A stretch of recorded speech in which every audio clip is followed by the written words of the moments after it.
Je m'appelle Ayatou Malam, président du club journal au lycée bilingue de Bamianga. Madame, existe-t-il des problèmes de violence de genre en milieu scolaire dans l'arrondissement de Yaoundé 2? Oui, bien sûr, beaucoup de cas de violence de genre en milieu scolaire à Yaoundé 2e. Madame Baïga, j'aimerais savoir comment ces violences se manifestent-elles. Vous savez, nous sommes dans un milieu extrêmement vulnérable où les familles vivent de nombreuses difficultés financières. Donc, vous avez des cas de familles où on n'a pas suffisamment de moyens pour payer la scolarité des garçons comme des filles. Donc, une préférence en général est accordée aux garçons, étant entendu que les filles sont plus destinées au mariage. Vous avez aussi d'autres cas concernant certaines activités. Vous aurez une orientation des filles vers la couture par exemple, et le travail manuel sera attribué aux garçons. Vous avez également des problèmes de harcèlement, des problèmes des insultes qui se posent, où voilà, des enseignants vont, insulter, on va dire ça comme ça, des jeunes garçons, des jeunes filles en fonction de leur sexe. On dira peut-être à une jeune fille, voilà, tu as une très grosse poitrine. Voilà un peu les types de violences qu'on observe de manière générale dans nos écoles de Yaoundé 2e. Eh bien, madame, quel conseil donneriez-vous aux jeunes filles et aux jeunes garçons pour lutter contre ces violences? Mais la lutte se fait à plusieurs niveaux. C'est beaucoup de sensibilisation que nous menons dans les écoles.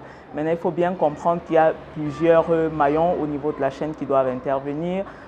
Au niveau des enfants, particulièrement au niveau des enseignants et puis au niveau des parents aussi. Donc c'est beaucoup de sensibilisation sur le phénomène des violences qui est un problème très important et il faut amener chaque partie prenante à jouer son rôle. C'est surtout un problème de suivi et d'encadrement des enfants de manière générale qui se pose.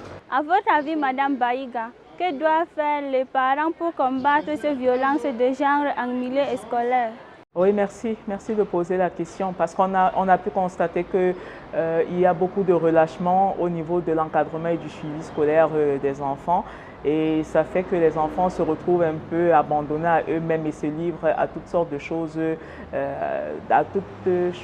actions pas très recommandables. Donc nous recommandons aux parents d'écouter, de passer beaucoup de moments avec leurs enfants lorsqu'ils le peuvent, de les écouter. Parce qu'à partir de ces moments d'écoute-là, ils peuvent comprendre beaucoup de choses, ils peuvent détecter beaucoup de choses. Et surtout, il ne faut pas négliger ce qu'on peut percevoir au niveau de son enfant. Et aussi, avec les parents, nous leur demandons de ne pas empêcher les enfants de s'épanouir. Nous sommes conscients qu'il y a beaucoup de discrimination, comme on le disait, liée au sexe. On disait tantôt qu'une préférence sera accordée aux garçons lorsqu'il faut payer les frais de scolarité. Mais nous faisons le maximum pour amener les parents à comprendre qu'on ne doit pas pratiquer de discrimination. Il faut laisser chaque enfant s'épanouir. Il faut laisser aux enfants l'opportunité de s'exprimer. Il faut laisser l'opportunité aux enfants de faire des choix et d'assumer ces choix.